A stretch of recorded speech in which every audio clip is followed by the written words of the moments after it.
ఓం సమర్థ సద్గురు శ్రీ సాయినాథాయ నమః. శ్రీ సాయి లీలామృతము 12వ అధ్యాయము. దక్షిణ. సృష్టిలో వాస్తవానికి సర్వము భగవంతునిదే. మనకు సర్వము అయాచితంగా ప్రసాదించిన భగవంతుడే మనపై అనుగ్రహంతో సద్గురువుగా సాక్షాత్కరిస్తారు. ఆయన ప్రసాదించినదే కృతజ్ఞతతో వారికి సమర్పిస్తున్నామని గుర్తించడమే దక్షిణలో ఉండవలసిన భావం. అందుకే బుద్ధి మాంద్యం వలన భక్తులు మనస్సు మార్చుకొని మొదట ఇవ్వదలచిన దానికంటే తక్కువ ఇచ్చినప్పుడు అతడు మోసం చేస్తున్నాడనేవారు సాయి. కొద్ది క్షణాలు కూడా మనస్సును ఇంద్రియాలను నిగ్రహించి ఏకాగ్రం చేయడం ఎంతో కష్టం. అటువంటప్పుడు సద్గురువెంత కృషి చేసి నిరంతరము సహజము అయిన ధ్యాననిష్టను సాధించి ఉండాలి. ఆ శక్తితోనే అనుక్షణము భక్తుల కష్టాలు కోరికలు తీరుస్తూ పరమార్థాన్ని చేకూరుస్తున్నారో కదా. ఇది తెలిస్తే కాని ఆయనకు కృతజ్ఞత ఎలా తెలుపుకోవాలో అర్థం కాదు. సద్గురువు కోరేది అటువంటి అవగాహన, కృతజ్ఞత, ప్రేమలని. కారణం వాటి ద్వారా మాత్రమే మనం తరించగలం. భక్తులు కోరేది అశాశ్వతమైన లౌకిక విషయాలే అయినా ఆయన వాటిని సమకూరుస్తూ మనస్సును ఆత్మజ్ఞానం వైపు నడిపిస్తారు. ఆ కృతజ్ఞతే దక్షిణ. ఒకసారి కుదిరిన ఆ భావం మరలా చెదరకుండా చూచుకోవడమే నిజమైన దక్షిణ. వారు నిరంతర తపస్సుతో కూడబెట్టిన తపశ్శక్తిని మనం వారి రక్షణలో పొందుతాము కనుక మనం కూడా ఎంతో శ్రమించి ప్రీతితో కూడబెట్టుకున్న ధనంలో సాధ్యమైనంత దక్షిణగా సమర్పించడం ధర్మమని ఋషులు చెప్పారు. వారి నుండి మనం పొందే లౌకికమైన సహాయం మనకు మాత్రమే ఉపయోగం. మనం ఆయనకు అర్పించేది తిరిగి సకల జీవుల శ్రేయస్సుకు ఉపయోగపడుతుంది కనుక దాని ఫలితం కోటి రెట్లుగా ఐహికంగానూ పారమార్థికంగానూ మనకే సంక్రమిస్తుంది. అందుకే తాము స్వీకరించడానికి తిరిగి 100 రెట్లుగా మేలు చేయవలసి ఉంటుందనేవారు బాబా. అధమపక్షంగా దక్షిణను దానంగా తలచిన ఆ దానాన్ని స్వీకరించేవారి ప్రాశస్త్యాన్ని బట్టి దానఫలం ఉంటుందని శాస్త్రం. అలా సాయికి సమర్పించబడిన దక్షిణ సకల దేవతలను సత్పురుషులే కాక సకల దృష్టికి పరమాత్మకు చెందుతుంది. మన భావము గుర్తింపులపై మనమిచ్చే దక్షిణ యొక్క ప్రాశాస్త్యం ఆధారపడుతుంది. సాయి అడిగిన దక్షిణ అదే. సాయి కొందరు భక్తుల వద్ద దక్షిణ అడిగి తీసుకునేవారు, కొందరిస్తే తీసుకునేవారు కాదు. కొందరితో తాము సాధువు కనుక ధనం స్వీకరించరాదని సౌమ్యంగా వద్దనేవారు. కొందరిచ్చే దక్షిణ కఠోరంగా నిరాకరించేవారు. దక్షిణ అడిగే రీతులు కూడా వేర్వేరుగా ఉండేవి. కొందరి వైపు మౌనంగా చేయి చాపేవారు, కొందరితో దక్షిణ కుక్షిణ ఏమైనా ఇస్తావా అనేవారు. ఎవరైనా ఇవ్వకున్నా ఏమీ అనేవారు కాదు. అబద్ధం చెపితే బయట పెట్టేవారు. అయిష్టంగా ఇచ్చినా ఆ పైకం అన్యాయార్జితమైన స్వీకరించేవారు కాదు. సాయి దక్షిణలో కొంత దునిలోకి అవసరమైన కట్టెలు కొనడానికి, మసీదులోనూ దేవాలయాలలోనూ దీపాలకు నూనె కొనడానికి ఖర్చు పెట్టేవారు. మిగిలిన పైకమంతా సాయంత్రం అయ్యేసరికి పేదలకు సాధువులకు పంచేసేవారు. ఇదంతా తెలియని వారు సాయి భక్తుల వద్ద డబ్బు గుంజుతారని ప్రచారం చేసేవారు. భక్తులు ఆపత్ సమయాలలో దేవతలకు మొక్కుకొని కష్టాలు తొలిగాక మర్చిపోతే బాబా వారి వద్ద ఆ పైకం స్వీకరించి రుణ విముక్తులను చేసేవారు. తరచూ ఆయన కోరే పైకం ఆధ్యాత్మిక సత్యాలను సూచించేదిగా ఉండేది. రఘువీర్ పురందరే వద్ద బాబా ఎప్పుడూ 2 రూపాయలు మాత్రమే దక్షిణ కోరేవారు. అతడు ఒకసారి కారణం అడిగాడు. నాకివ్వవలసింది కాసులు కావు, నిష్ఠా సబూరి అన్నారు సాయి. బాబా నేనా 2 ఎప్పుడో సమర్పించానే అన్నాడతడు. నీవు వాటిని సమర్పించలేదు. నీ భక్తి నిశ్చలం కాలేదు. నీవు నన్ను దృఢంగా అంటి పెట్టుకొని ఉంటే నేను నీ వెంటే ఉంటాను అన్నారు.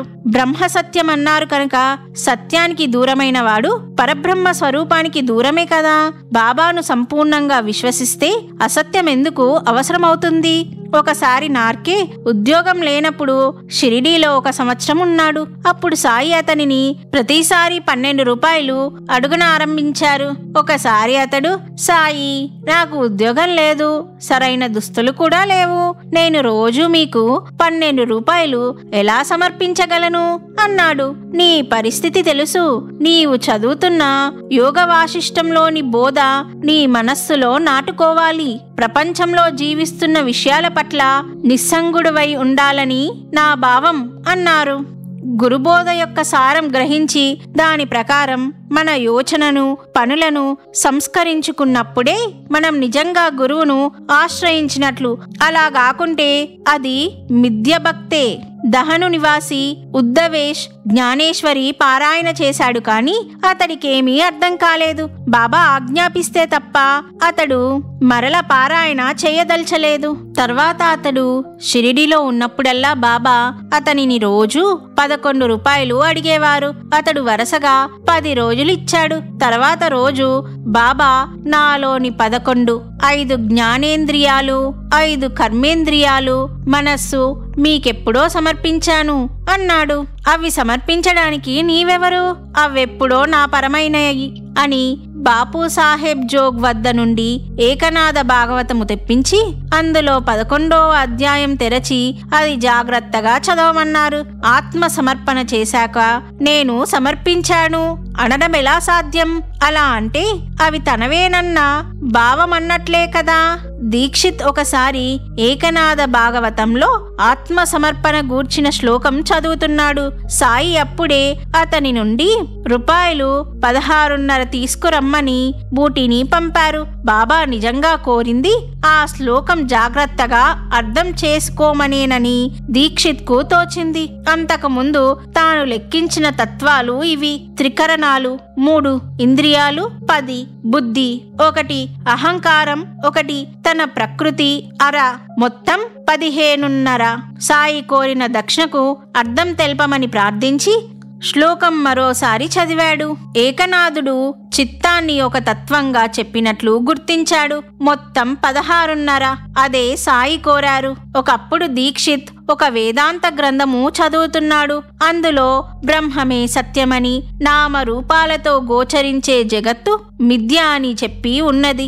అందుకు నగలు జగత్తుకు, బంగారం బ్రహ్మానికి పోలికగా చెప్పి ఉన్నది. బ్రహ్మం సత్యమైతే దాని రూపమైన జగత్తు మిథ్య ఎలా అవుతుందో అతనికి అర్థం కాక అతను సాయిని ప్రార్థిస్తుంటే అప్పుడే అతనిని 100 రూపాయలు దక్షిణ పంపమని కబురు చేశారు సాయి. వెంటనే అతనికలా స్ఫురించింది. వేదాంతం ఈ జగత్తు లేదనదు. జగత్తనే నామరూపాలు నశిస్తాయని, వాటికి ఆధారమైనది నిత్యమని చెబుతుంది. బాబా కోరిన 100లో 1 లేకపోతే సున్నాలకు ఉనికి లేనట్లే. నిత్యమైన సద్వస్తువు కన్యంగా రూపాలుండవని, 1 సున్నా, పేర్లుండవని మరొక సున్నా తెలుపుతున్నాయి. నిత్య వస్తువును 1 సూచిస్తున్నది. ఒకరోజు రేగే తన జేబులో 100 రూపాయలు ఉంచుకొని బాబాను దర్శించాడు. సాయి అతని వద్ద 40, తర్వాత 40, ఆ తర్వాత 20 రూపాయలు దక్షిణ తీసుకొని మరలా 40 రూపాయలు అడిగారు. ఆయన వద్ద పైకం లేదంటే శ్యామ వద్దకు పంపారు. అతడిలా అన్నాడు, ఆయన కోరేది డబ్బు కాదు, నీ మనస్సు, బుద్ధి, కాలము, ఆత్మలనే. సాయి ఈసారి దీక్షిత్ వద్దకు పంపారు. అతడు నీ దగ్గర ధనం లేదని యాచించడం అగౌరవం అనుకోరాదని సాయి బోధించారు అన్నాడు. తర్వాత బాబా అతనిని చాందోర్కర్ వద్దకు పంపారు. అతడు సాయి కోరినప్పుడు మన వద్ద పైకం లేకపోవడం బాధాకరమే. అందుకే సగం పైకం కోపార్గాంలో ఉంచి నా వద్దనున్నది అయిపోయినప్పుడు తెప్పిస్తాను అన్నాడు. ఆ విషయం చెప్పగానే సాయి అతనిని పిలిపించి మొదట 40 రూపాయలు, తర్వాత 40 రూపాయలు, ఆ తర్వాత 20 రూపాయలు తీసుకున్నారు. అతడు కోపార్గం నుంచి పైకం తెప్పించుకునేలోగానే మరల దక్షిణ కోరారు సాయి. నానాసాహెబ్ చిన్నబుచ్చుకున్నాడు. భక్తి ప్రధానం కాని యుక్తి కాదని సాయి అతనికి తెలిపారు. ఒకప్పుడు తార్కడ్ భార్యను 6 రూపాయలు కోరారు బాబా. అది విని ఆయన కోరినది అర్షడ్ వర్గాలు విడవమని అన్నాడు తార్కడ్. ఆమె మసీదుకు వెళ్ళినప్పుడు సాయి మరల దక్షిణ కోరారు. తాను వాటిని సమర్పించానని చెప్పగానే ఆ స్థుతి తొలగిపోకుండా చూచుకో అన్నారు. అలా భావం నిలిస్తేనే నిజంగా దక్షిణ సమర్పించినట్లు. సాయి బీవీ దేవ్ వద్ద దక్షిణగా 4 సవర్లు తీసుకొని కూడా నీవు 4 ఇచ్చిన బాబాకు చెందినదొక్కటే అన్నారు. భక్తుడెన్నిసార్లు తన అంతఃకరణ చతుష్టయం భగవంతునికి అర్పించినా ఆయనకు చెందేది ఆత్మ ఒక్కటే, ఒక్కసారే. ఒకప్పుడు మరికొంతమందితో పాటు రఘు అనే సాయి భక్తునికి కూడా జైలు శిక్ష విధించారు. అతడు రాసుకున్న అపీలు మెమో చూచి చందోర్కర్, దీక్షిత్ మొదలైన వారు కేసు చాలా బలంగా ఉన్నదని, లాభం లేదని చెప్పారు. అప్పుడు సాయి అతనిని ధూమల్ వద్దకు పంపారు. నిజానికి ఎట్టి ఆశ లేకున్నా కేవలం సాయి ఆదేశంగా మాత్రమే ధూమల్ అహ్మద్ నగర్ మెజిస్ట్రేటుతో మాట్లాడాడు. నాటి రాత్రి రఘుకు కలలో సాయి కనపడి రేపు మీరంతా విడుదలవుతారు, ఏడవకండి అని చెప్పారు. ఆశ్చర్యం! కింది కోర్టులోని రికార్డు తెప్పించకుండానే ఆ కోర్టులో అపీలు గాని విచార గాని జరగకనే అది కేవలం గ్రామ తగాదాల వలన ఆరోపించబడిన నేరమని నిర్ణయించి మెజిస్ట్రేటు వారందరినీ విడుదల చేశారు. ఇది న్యాయశాఖ చరిత్రలోనే అపూర్వం. రఘు ₹300 ఫీజుగా దుమాల్కు చెల్లించాడు. వెంటనే దుమాల్ షిరిడీ వెళ్ళాడు. సాయి ఆ పైకమంతా దక్షిణగా తీసుకొని రఘు విడుదలైంది కేవలం తమ కృప వల్లేనని సూచించారు. అలానే సాయి అతనికొకసారి ₹50 దక్షిణ అడిగారు. అతని వద్ద పైకం లేదంటే సాటేనడిగి తెమ్మన్నారు. అంతకు ముందు సాటే తన పెన్షన్ ₹50 పెంచమని ప్రభుత్వానికి అర్జీ పెట్టుకున్నాడు. సాటే సంతోషంగా ₹50 దుమాల్కిచ్చాడు. ఆ రోజునే అతని పెన్షన్ పెంచుతూ ప్రభుత్వం ఆదేశించింది. భక్తుల బాధలు తొలగించడానికి కూడా బాబా దక్షిణ అడిగేవారు. ఒకసారి ఆయన అడిగితే ఒక పోలీసు ఆఫీసరు తన వద్ద పైకం లేదన్నాడు. నీ పర్సులో ₹50 అన్నారు బాబా. అతడు ఆశ్చర్యంతో ఆ పైకం సమర్పించాడు. ఆయన కొద్ది మాత్రమే తీసుకొని మిగిలినది నీకవసరమవుతుంది అన్నారు. త్వరలో అతడు చిక్కుల పాలై వాటిని తొలగించుకోవడానికి ఆ పైకం ఖర్చయింది. కష్టాలు తీరాక అతడా మొత్తం సాయికి దక్షిణగా సమర్పించాడు. అతడా పని ముందే చేసి ఉంటే చిక్కులే వచ్చేవి కావు. ఒక భక్తుడు దక్షిణ ఇవ్వాలని ₹2 వేరుగా జేబులో పెట్టుకున్నాడు. కానీ తర్వాత ఆయనకు ₹1 మాత్రం ఇచ్చాడు. సాయి నవ్వుతూ, ఎంత మోసం! మొదట ఈ ఫకీరుకని ₹2 జేబులో పెట్టుకొని కూడా ₹1 మాత్రం ఇస్తారు. చాలినంత డబ్బు వేరే జేబులో ఉన్నది కదా అన్నారు. అతడు ఆశ్చర్యపోయాడు. సాయి కోరే దక్షిణ ఒక్కొక్కప్పుడు భవిష్యత్తును నిగూఢంగా సూచించేది. 5 గదులతో భవనం నిర్మించదలచి సాయిని దర్శించాడు దేవ్. అప్పుడు బాబా నేల మీద 25 గీతలు గీస్తూ గదికొ₹1 చొప్పున ₹15 దక్షిణ ఇవ్వు అన్నారు. అతడు సమర్పించాడు. ఆశ్చర్యం! అది 25 గదుల భవనమైంది. అలానే 1912లో ఒకరోజు పోలీసు ఇన్స్పెక్టర్ సోమనాథ్ వద్ద సాయి ₹10 దక్షిణ తీసుకున్నారు. ఆ రోజు నుంచి అతని నెల జీతం ₹10 పెంచినట్టు 6 నెలల తర్వాత అతనికి ప్రభుత్వం నుండి ఉత్తర్వు వచ్చింది. నాచ్నే శంకర్రావు నమస్కరించగానే బాబా ₹15 దక్షిణ కోరారు. అతడు తన వద్ద డబ్బు లేదన్నాడు. వెంటనే సాయి ₹30 ఇవ్వమన్నారు. అతడు తిరిగి అదే బదులు చెప్పాడు. సాయి ₹64 కావాలన్నారు. వెంటనే అతడు, బాబా మేము పేదవాళ్లము, అంత ఇవ్వలేము అని మొరపెట్టుకున్నాడు. అప్పుడు సాయి వారిని ఆ డబ్బు పోగు చేసి ఇవ్వమన్నారు. ఆయన భావమేమో వారికి తెలియలేదు. తర్వాత 1916లో బాబాకు జబ్బు చేసినప్పుడు ఆయనకు ఆరోగ్యం చేకూరాలని సప్తాహం అన్నదానాల కోసం నాచ్నే శంకర్రావు కూడా వసూలు చేశారు. వారు సేకరించి పంపినది సరిగ్గా ₹64. సాయి పవిత్రుల వద్ద మాత్రమే దక్షిణ స్వీకరించేవారు. ఉంపుడు కత్తెనుంచుకొని సుఖరోగాలతో బాధపడేవాడొకడు షిరిడీ చేరి బాబాకు ₹50 ఇవ్వబోయాడు.